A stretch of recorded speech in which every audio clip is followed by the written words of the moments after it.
My travels around Greece as part of this odyssey have taken me from the heart of the nation, Athens, and throughout several of the major island groups. We've cruised around the coast of the Peloponnese and travelled amongst the Ionian Islands. Then we made our way across to the northern Aegean before spending time exploring the hidden gems of the western Cycladic. And man, was it beautiful. This series sees us steering Miozoe further eastward and into the Dodecanies. In this episode, I've arrived on the island of Kálymnos. It's one of the biggest islands in the Dodecanies, famed for its rock climbing. Now, I'm not exactly an extreme sports athlete, so yeah, I'll show you the adventurous side of this place. But I'll also delve into the culture of it, the incredible story of the sponge divers that put Kálymnos on the map. When you learn about what they went through, you'll think they're more out there than the rock climbers.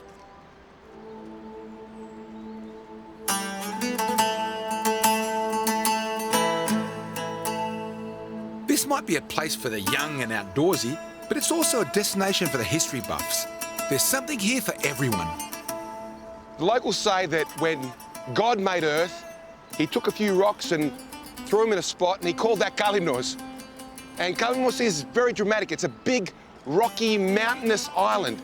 Now, what they thought was a curse was actually a blessing because it made the Kalymnians go out to the sea and find their riches that way. And they end up becoming the preeminent sponge divers of the world.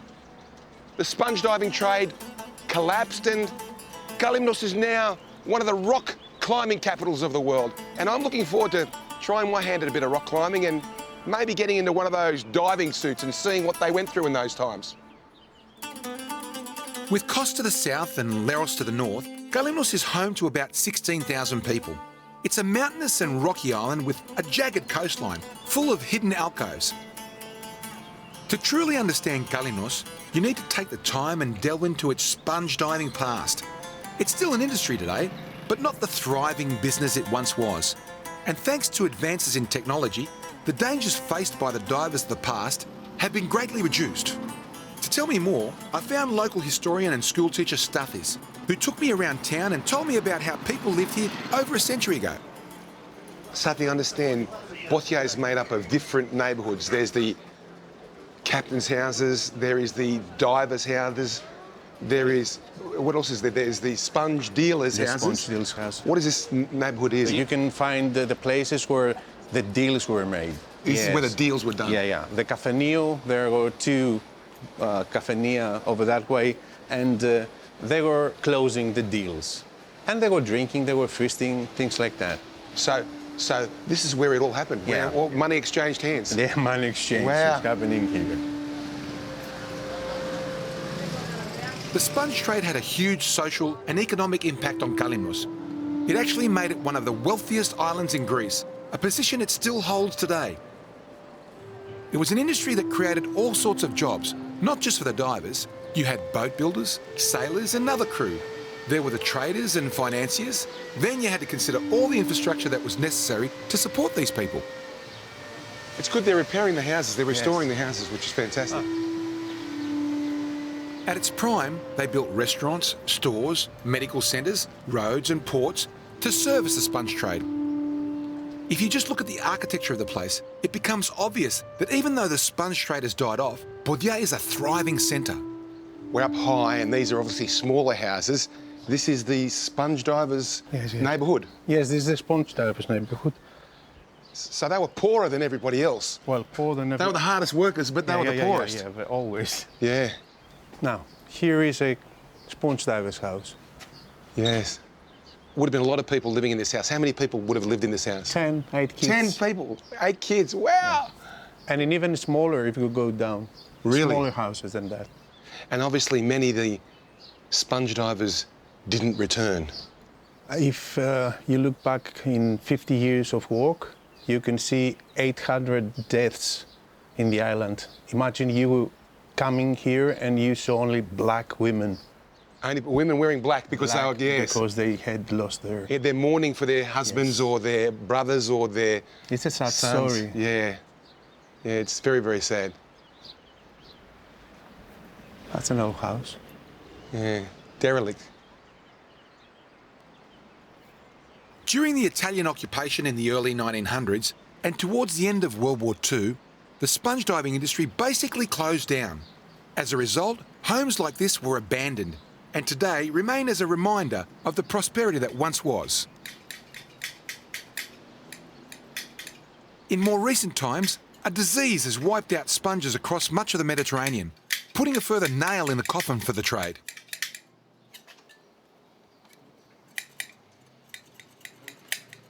So, Panos, how long have you been doing this for?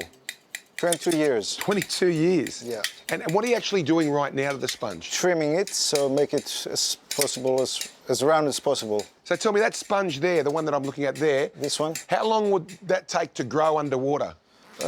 Depends to 10, 15 years. 10, 15 years? Yes.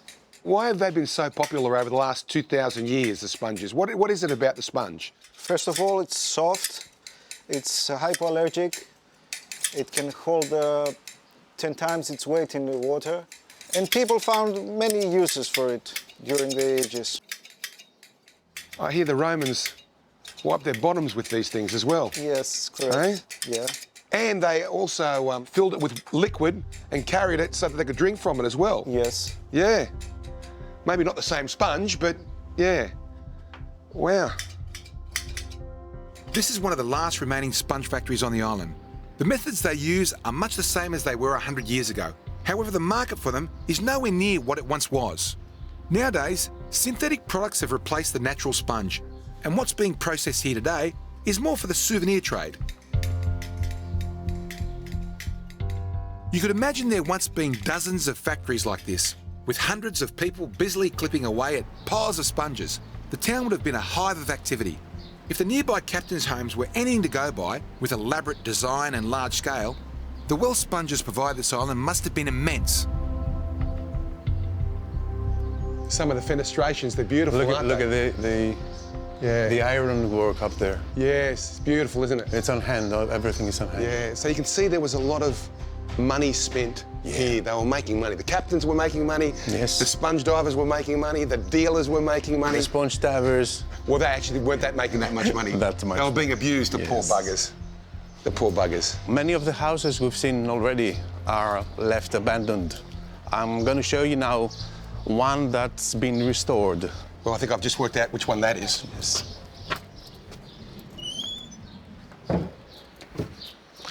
Sponge diver that he's a captain now and he's still alive and he restored it. And he's living here. He's living here. Wow, it's impressive, you know. I look at this and I see successful adaptive reuse of architecture, you know, 100-year-old architecture being retained, being used for the community, and it works.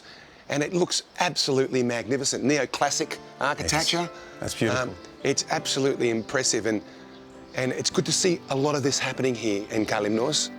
I love it. There's a boom and bust cycle to most trades. In the case of sponges, the reason for the decline was threefold. It started with the arrival of synthetic options. Then came the war, and finally a disease decimated sponges throughout the region.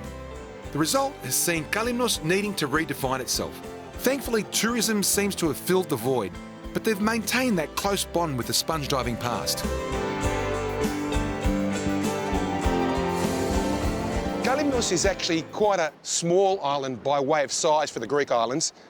I think it's number 26, 110 square kilometres. But when you look at Bothia, the city of Bothia, it's massive.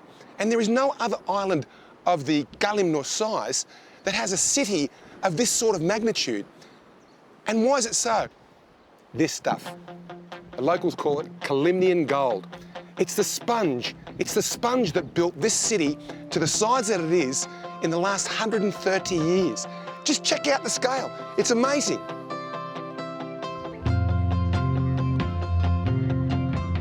Throughout the summer months, Bothia is a busy tourist hub. People come from around the world. Being so close to Turkey, naturally, many come across from Turkish ports. It's not only a day tripper's location, but a regular stop for yachties and those looking for an extended stay in a place that has all the comforts of a large settlement, yet somehow remains peaceful. To most, the sponge diving history probably isn't on the top of their list for things to do or learn about while they're here. The majority of people visit Kálymnos to relax on a beach.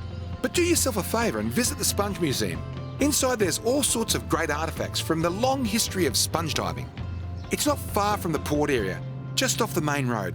And if you're lucky like me, George, who works for the local council, might be available to give you a quick tour. His knowledge and passion for the subject is incredible, and as it turns out, he's a Greek Australian too. What sort of depths do they dive to with free diving like they did? So we are speaking about depths of 15, 20, 25 meters. Wow. It has been told that Kalymnian sponge divers can hold their breath for 3, 4, even 5 minutes underwater. What I think is beautiful is this little bit of artwork. It shows everything. It shows the free divers, and it shows that scaphandro suit, the diving suit that came next. Do you have one of those? Actually, we do. We have authentic ones. So let's go next door and we will see the scaphandro. Excellent. Okay.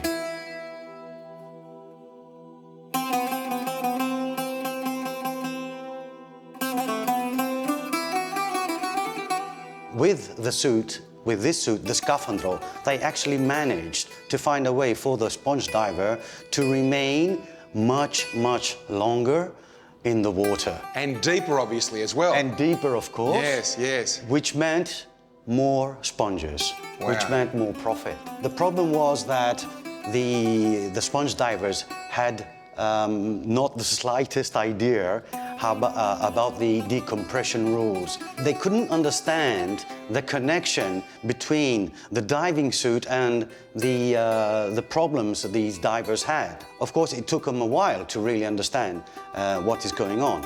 Almost half of the sponge divers returning were hit by the bends. Right. Every year in April, just after Easter, the sponge fleets would leave the port of Bodia. The crew would wave goodbye to their families, with the women standing at the port, adorned in white scarves. Once the boats disappeared over the horizon, they would change the white ones for black.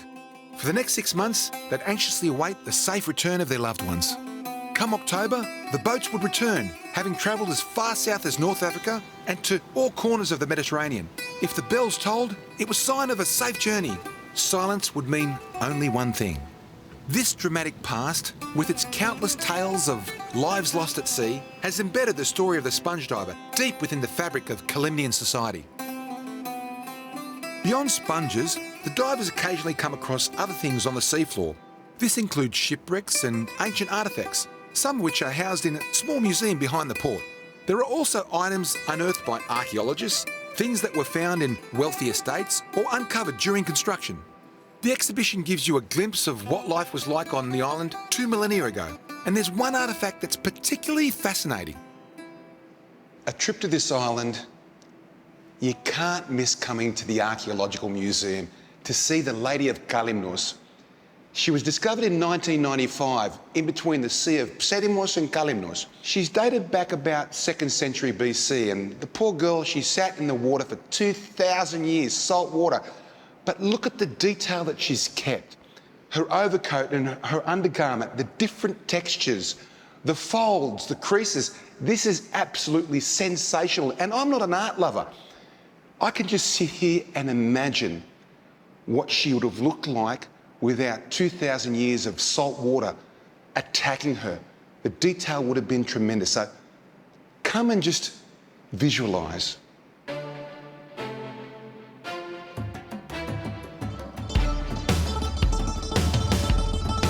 As the day warmed up, we decided to turn over the engines and head around the island to check out some of the beaches away from the town. There are loads of places for a swim, and with the Kalymnians having such an affinity with the water, there's no wonder they spend their days bathing in the warm sea. The plan was to stop off at a few of the local hotspots along the east coast and make our way down to a tavern I'd been told I had to visit.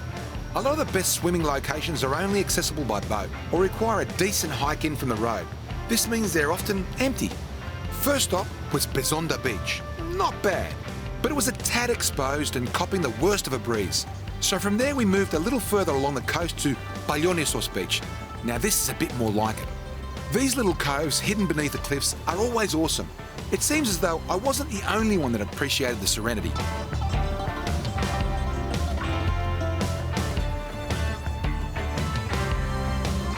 Eventually we arrived at the town of Emborios, at the northern end of the island. With so many people enjoying the water, it was hard to believe that it's apparently the most remote village on Kalymnos. Actually, it makes perfect sense why there's a bit of a crowd here. The bay is relatively sheltered, so yachts can easily anchor in smooth water. Plus, of course, it's a stunning spot, with the ruins of a small fort overlooking the pebbled beach. But I wasn't here for a swim. I'd actually come here to eat a special dish from Artistico restaurant, their famed stifado.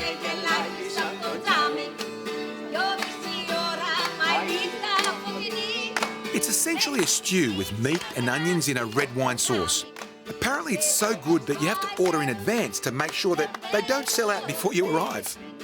What's more, if you ask nicely enough, the couple that runs it will sing you a song. Yorgos and Irene are a beautiful couple that have probably been married longer than I've been alive. Their open affection towards each other was like that of newlyweds. In all honesty, the stifado was incredible, as was the serenading, but it was seeing these two and their love for each other that really made the night for me.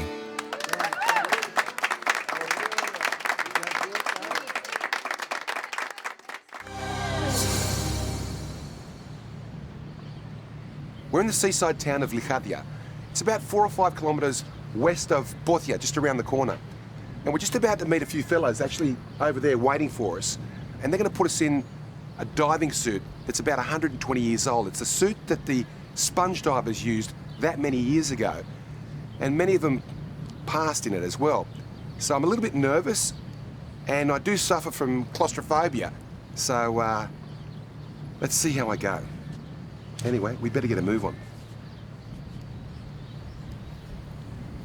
Shit. I just saw them pull the helmet out. The nervous anticipation had been growing all day. By the time I was in the hot seat, all I wanted to do was get the whole thing over and done with. So the plan is we're just going to go in the water and just cover my head, go into like 2 metres deep of water, have a bit of a walk across and come straight back out, just so that I can feel what it was like for these divers back then. And obviously I'm not going to the depths that they used to go to, so I won't get that sensation, but I mean, just putting the stuff on and being in the water is enough, I think, you know? In the helmet there's a valve, because it's only constant pressure. There's no other valve to determine how much pressure, how much air comes in. So there's a valve, so if there's too much air coming in, I can release it by doing this and hitting this valve, and what happens is the air comes out. So that way my suit doesn't fill and I float to the surface. We want to avoid that. At the same time, if I need more air, I've just got to give them a signal to give me more air by doing that. Less air, do that. Get me out of the... Get me out. Is that? Okay. The other. Let's see. Okay. Now you can stand up. Okay. I want you to stay like this. My anxiety about this whole diving experience was only going up. Despite all the reassuring words from the guys, I was thinking, what the heck am I doing here? Why did I say yes to this? Adding to the stress was the process of putting the suit on. It's really involved, taking about an hour or so, and the whole time it's hot and sweaty. The one thought that kept me going was knowing that for many before me, this was done out of necessity.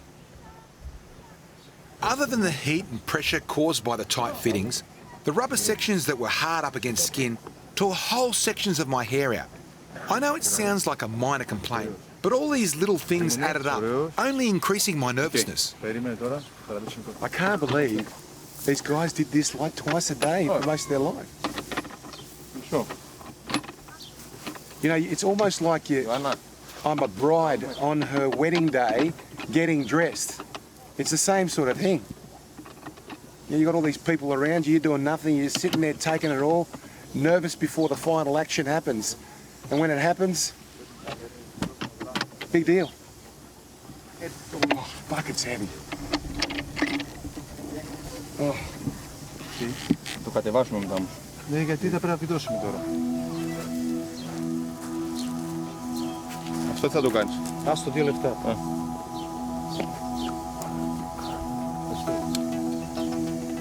Να βγάλω το ασφάλεια, περίμενε. Ωραίος, κοιτάς την ασφάλεια μπήκε. Μπήκε. Ωραίος. Σωστά. Θέλω να μου απαντάς, Ναι. Όταν σου λέω από κάτω, Ναι. εδώ ο λόρος, και 100 φορές να σου κάνω, θέλω να μου λες. Ναι. Πρόσχε. Όχι, από κάτω δεν μπορείς να φύγεις. Όχι ρε. Very claustrophobic. Πάνω, δώσε αέρα, Παύλο. You can sit down.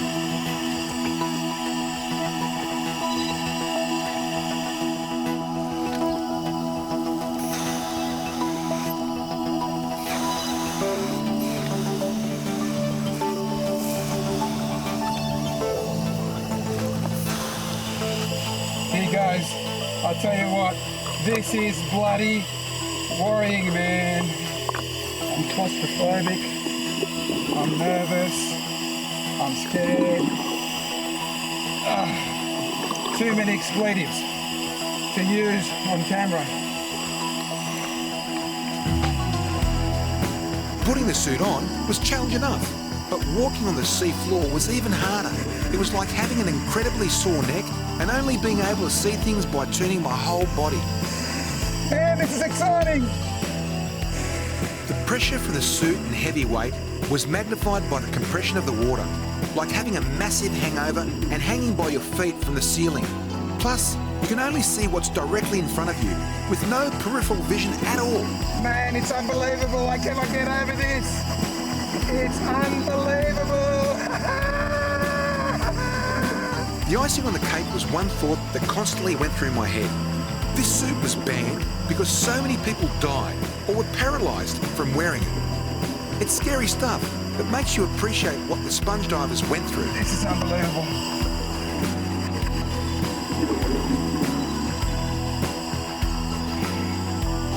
Unbelievable, man. I just can't get over this.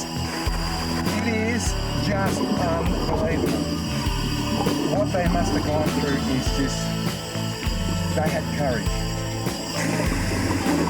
Now you can see I'm hitting the valve. See the valve?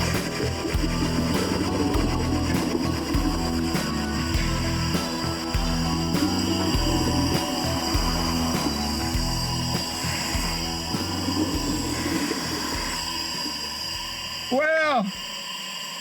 You know, what an experience! It's been fantastic! I loved it! I loved it! Για να το χτυπήσουμε. Παναγιώτη, κάνε πάνω. Έτσι. Πρόσφυγε το κεφάλι σου. Ωραίος. Welcome back. Yeah, good to be back, guys. Now, I think I was under there for like 4 or 5 minutes. These guys were down there for like 2 or 3 hours. They're unbelievable. And they were down 70, 80 metres. These guys, they were supermen. They were supermen. And I'm an experienced diver. And I found that difficult. This was one of those once-in-a-lifetime experiences. What I mean by that is there's no way I'd go through that again.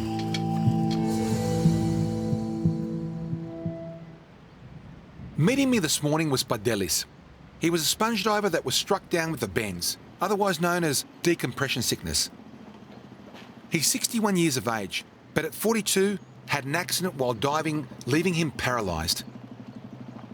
To get around, he uses the Greek version of a mobility scooter, a quad bike. Looking at him, you could think that there's nothing wrong, but in reality, he's not as strong, fit and mobile as he once was. Despite all that, he still heads out to sea on his boat every day and goes diving. Amazing. This guy's amazing. Η δουλειά σου είναι θάλασσα. Είναι. Να βουτάς, Άμα δεν βουτήξω, πεθάνω. Βουτάς κάθε εβδομάδα. Κάθε μέρα. Κάθε μέρα βουτάς. Τι. Και ακόμα με το πόδι σου έτσι που είσαι, ακόμα βουτάς. Σου λέω, να, το καίκι είναι εδώ. Ναι. Και γιατί όταν πας έξω, τι βουτάς. Πάμε ό,τι βρούμε. Για σφουγγάρια, για ψάρια, για όστρακα, ό,τι βρούμε. Από εκεί που δουλεύαμε και έκανα μια βουτιά μακριά από τη στεριά, όπως είπα και προηγουμένως. Όταν ήρθε η ώρα για να κάνω αποσυμπίεση, έπρεπε να μου ρίξει η πέτρα, τη σκαταλόπετρα με το σκηνή και τον μπαλόνι, για να κάνω εγώ αποσυμπίεση εκεί. Ναι. Εγώ έχω τα ρολόγια μου, τα βυθόμετρό μου και βλέπω πού πάω. Και δεν είχε δει ότι το είχα πιάσει, κάνει κύκλο για να μου το φέρει κοντά αυτό και με έβγαλε στην επιφάνεια. 65 μέτρα τώρα, με 50 λεπτά χρόνο στο βάθος, έπρεπε να κάνω τουλάχιστον μια μισή ώρα αποσυμπίεση, το λιγότερο μια μισή. Εγώ ανέβηκα σε 0 χρόνο Εκεί την πάτησα, ναι. Παντομήχανε για πέταμα. Για πέταμα, Ναι. Ο γιατρός εκεί μου έλεγε, λέει, δεν πρόκειται να σηκωθείς. Εν τω μεταξύ ήταν έγκυος η γυναίκα μου σε αυτόν εδώ, 6 μήνων. Λέω τώρα έγκυος η γυναίκα μου θα γεννηθεί, λέω, το παιδί μου και θα μπορώ να μου ζητά παγωτό, λέω, ή αυτά. Εγώ λέω θα σηκωθώ απάνω και θα πηγαίνω και στην δουλειά. Ο γιατρός λέει αυτός είναι τρελός που θα σηκωθεί απάνω. Ναι. Εντάξει, λέω. Εσείς λέτε ό,τι θέλετε. Ήρθα κάτω μετά σιγά σιγά εκεί, έκανα ελεύθερη κατάδυση από τις παραλίες. Ναι. Με τη στολή, εκεί εγώ περπάτημα σιγά σιγά και κολύμπι. Περπάτημα και κολύμπι. Μετά από αρκετό καιρό. Περπάτημα και κολύμπι, Περπάτημα και κολύμπι. Κάθε μέρα, κάθε μέρα.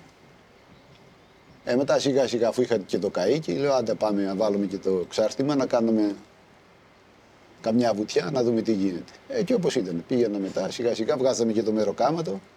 Αλλά το άσχημο είναι ότι βουτάμε πάλι βαθιά και πολύ βαθιά. Ναι. Αυτό είναι το άσχημο τώρα. Αντί να... Πόσο βαθιά πας τώρα? Να πάμε πάλι και 60 και 65 και 70. Δεν έμαθες από την πρώτη φορά. This guy is an inspiration. Most would have thrown in the towel. Bandelis did the opposite. He fought.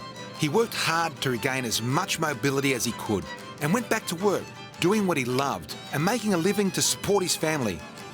Diving is in his genes and seawater flows through his veins. It's the way of the Kalymnian sponge diver.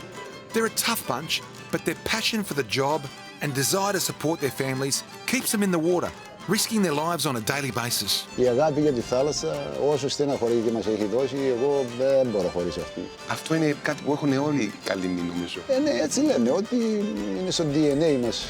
Ναι. Όλοι οι Καλύμνοι, ότι ο Θεός, ας πούμε, μας έκανε για να κάνουμε κατάδυση. Ναι.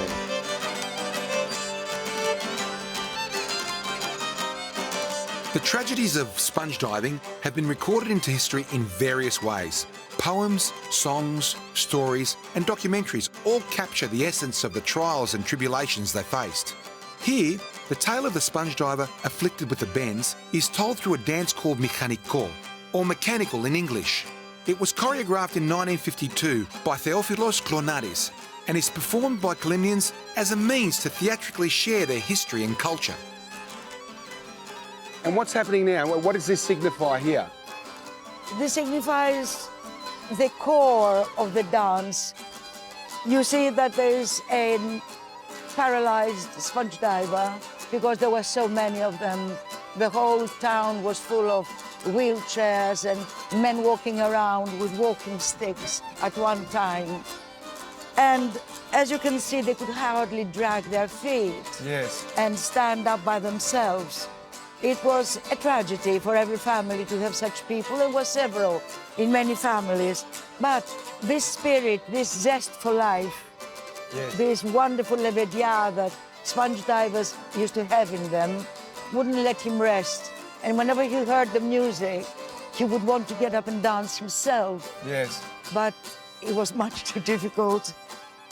So if you had good friends like these ones, they would realize, they would sort of be sensitive enough to realize how painful it was for him not to be able to dance, and they would help him on. But it wasn't all that easy, and I think that the dance reflects all this pain, but this zest for life, and I want to go on living, and I won't accept it. There you are. You see, the dance goes on afterwards. Yes. And at the end, he throws his stick away. Damn it, I won't have this anymore. And he jumps out with all this passion for being alive, this passion for wanting to live like everybody else used to, and he used to before he got the bend. Right. That's the tragedy, you see, because he had felt all this. And this is a dance that it's about remembering these men, isn't it? Oh, 100%. It's about the children of today remembering what their forefathers, their grandfathers went through to ensure that they had a good life. That's why I think he depicts this thing with such, I mean, look at this. It's so dramatic. He depicts it with this understanding that I want you to know that we know your pain and you won't surrender, you won't give up. Yes. And the generations after you will remember how brave you were, how levedes you were, how courageous you were. Yeah. Absolutely. dances There he goes. organized. There you are, you see. There's the passion. There you are. Yes. Passion for life.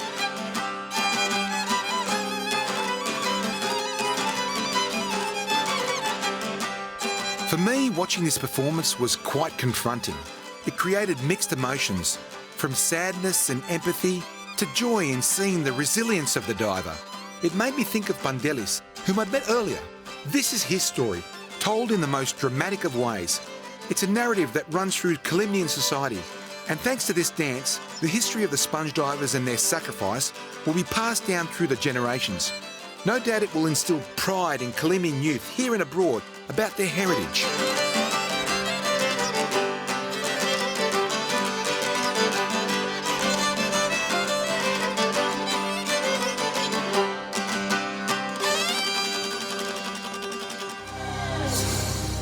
If you were to follow the day boats around Kálymnos, you'd eventually find your way to a small inlet that leads to the tiny port of Vathi. Every day throughout the summer, there are tourist boats coming and going, covered in happy travellers. They usually arrive in waves either side of lunch and spend their time checking out the town and sitting on the beach. It's a magic place to stop for a swim and spend an evening at a tavern. It's also a great spot to do a little exploring. Mind you, at the height of summer, the heat might keep you in the water. The town of Vathi is like a glacial glen, but it's actually alluvial plains in that beautiful valley behind me that's supported by the rainwater of those massive mountains. It's actually been in habitation since well before antiquity and continually since then. And this town is actually quite a beautiful, quaint little town surrounded by this magnificent fjord. Where we're going now is this very special cave. And I really want to take you through and tell you the story of what's happened here over the last 1,000 years. Πάμε, Γιάννη. The coastline around Kálymnos is very rugged. In most places, the mountains run right to the sea. The rocky hillsides are constantly pounded by the waves, wind and rain, eroding them to form all sorts of features like tiny alcoves, cliffs and caves.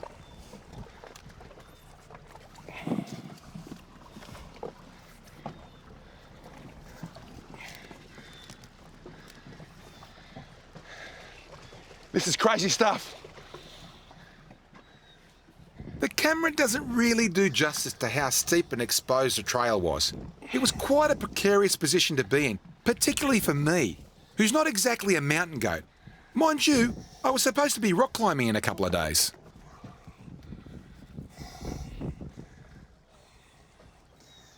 So it's pretty crazy stuff coming up here. I've never done anything like this in my life. And there's a good chance when I get back down there after going in there, there's a good chance I'm going to beat the shit out of my producer, but that's okay. Next time I see her, I'll be in the cave, like this, shaking. Right. Ella, get me out of here. Get me the fuck out of here. Over the last 3 years of filming My Greek Odyssey, I've done everything the producers, researchers and director have asked. But you have to draw a line at some point, and for me, it's when I start thinking I'm going to die. The climb to the top was outright dangerous and should only be tackled by people with a bit of experience in mountaineering, like the 3 crew who went to the top to film this.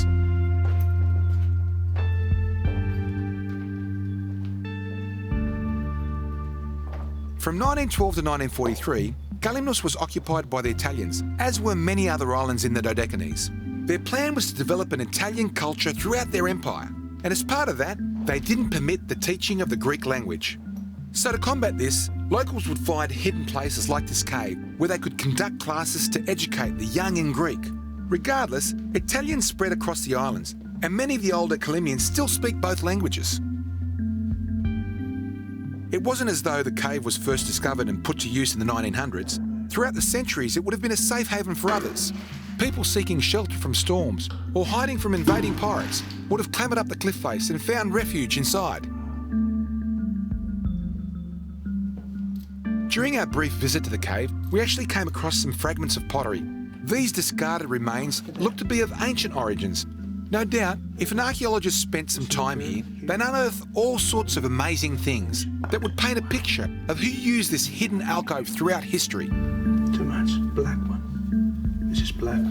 Looks old. This is black. It's all over the place here. We were careful not to break anything and placed the fragments back where we found them.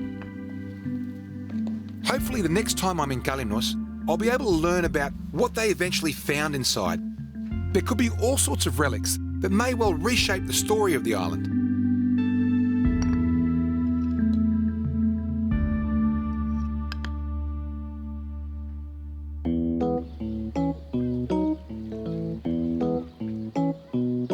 As the day draws to an end, Vathi becomes a very different place.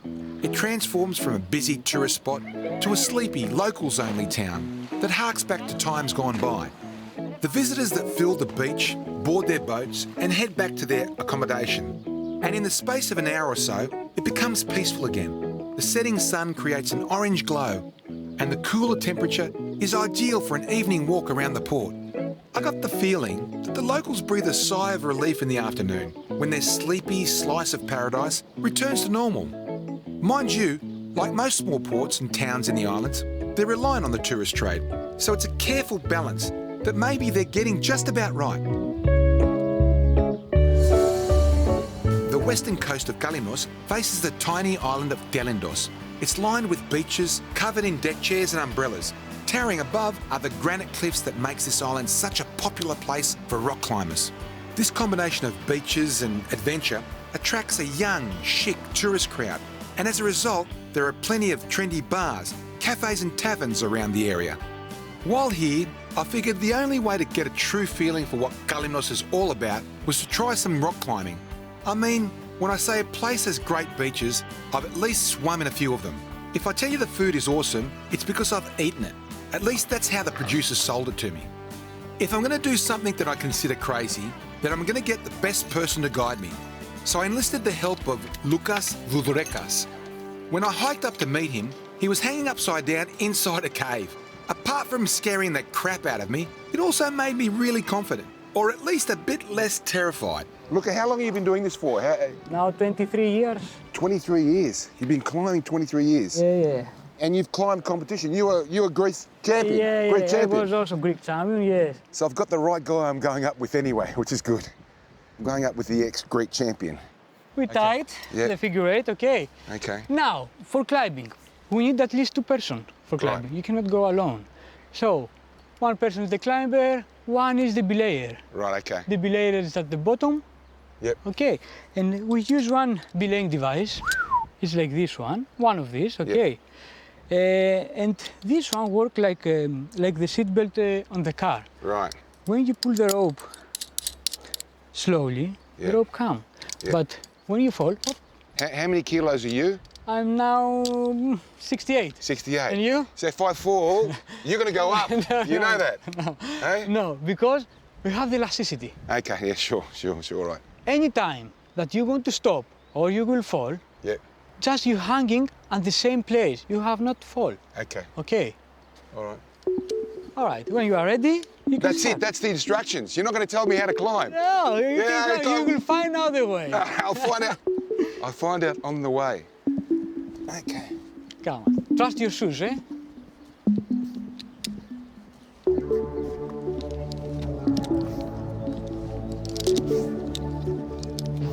I think I just heard someone fall.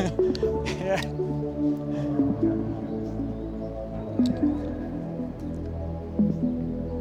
Where do you go from here? You're on the correct way. Nice. This is certainly a young person's game, but even in my youth, I think I would have struggled. The thing keeping me going was the camera pointing at me. Now, when you get to this point and you want to have a rest, it's important that you pull out your energy bar. In this case, I've got my Kyriako bar.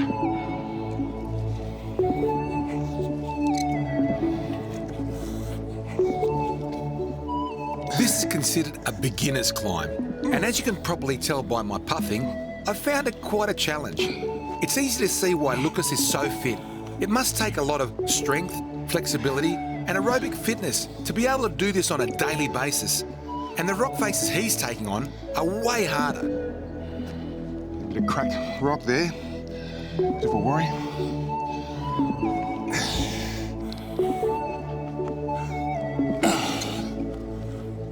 The further I got up, the more I was motivated to make it to the top. I enjoy being challenged, and having the end in sight gave me some urgency. By this point, there were no nerves at all.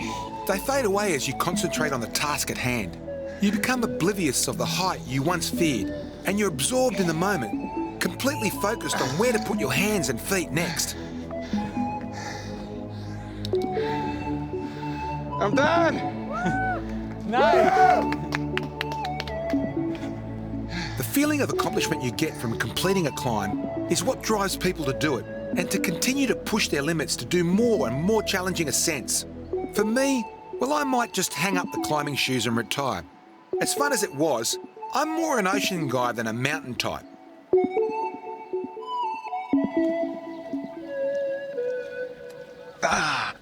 So we've just finished in Kάλυμνος, just over there. And 600 metres, 800 metres, something like that. Across here is Telendos. And what a beautiful little island, really quiet. And there is a ferry that runs every 30 minutes from 7 in the morning till midnight. And the boys tell me, if you want to get here at 3 o'clock in the morning, they'll be here for you. But what's wonderful is that we climbed those mountains today. It was absolutely magnificent. I feel bad that I've left Kάλυμνος because the people there are so wonderful. But tomorrow morning, we're doing a dive just along here because in 554 AD, there was a great earthquake. These two islands were actually joined, and I don't know what happened to the land, but it went down, and there's about 10 metres to 30 metres of land down there, and there's some sort of old city in here. I don't know if we're going to get to see it, but we'll see what happens. My time in Kάλυμνος was like a good movie, a film that makes you laugh, cry, smile, and think. There were periods when I was physically challenged, and moments I found myself emotionally exhausted. And in between, there was plenty of calm. It's a complete package, one that you can explore from the bottom of the sea to the tops of the mountains. I met lots of wonderful people and discovered a rich culture matched by an equally fascinating history. I've taken a lot away from my time there, but now look forward to the days ahead as a new story unfolds. In the next episode of My Greek Odyssey, I'm going to show you all the sights and sounds of this tiny island known as Telendos. It's only 8 square kilometres in size, but just about every inch of it is worth exploring. From there, I'm headed north to Leros, a much larger, developed island, just a few miles from Turkey. It's famed for its Italianate architecture and the contrast between the bigger towns that are often busy with tourists and the tiny ports where little has changed in centuries. Beyond the beautiful scenery and historic settlements, there's incredible stories from World War II and the role it played in the battle for the Mediterranean. It's one of the lesser-known islands for the holidaying crowd, but after you see how much it has to offer, I have a feeling you'll be putting Leros onto your list.